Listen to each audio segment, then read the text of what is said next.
tell a story for my rant. And this story is about my grandpa Buck. And a lot of people know him. If you haven't listened to my podcast with my grandpa Buck, you need to go back and listen to it right now. Stop listening to this podcast.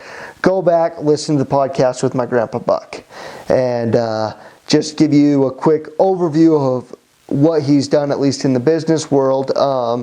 He started a molding business, grew that, an incredible company, and while he was doing that, he also started a trash company, then bought another trash company in a different town. Eventually, my dad was managing his trash company for him while my dad was running the roll-off company, and bought that from him. And so part of his company, Snowflake Sanitation, is Larson Waste.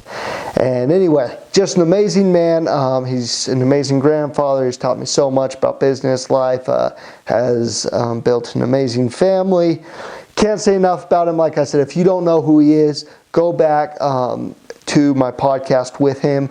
I think I'll repost that just so it's more relevant or more new on the list there.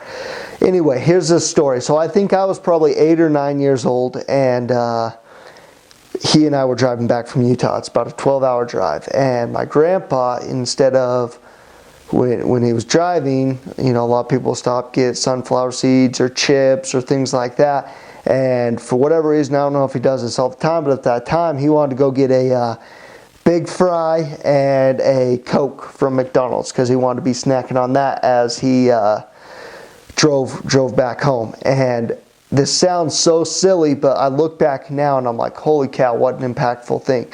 So we pull up to that McDonald's.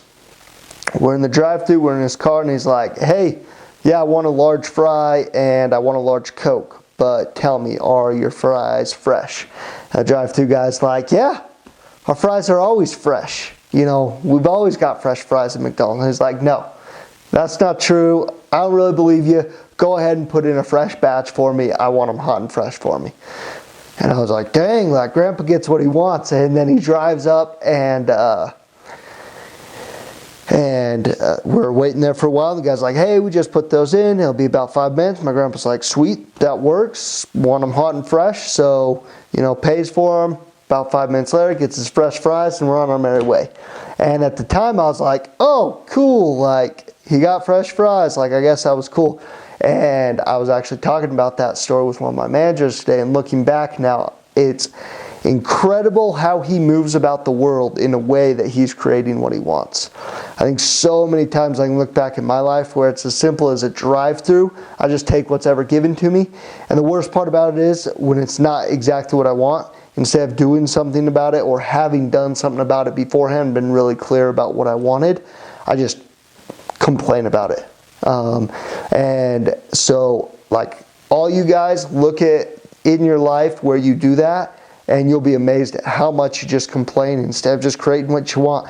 And when you're doing it with things as simple as your French fries while you're on a road trip, you'll know that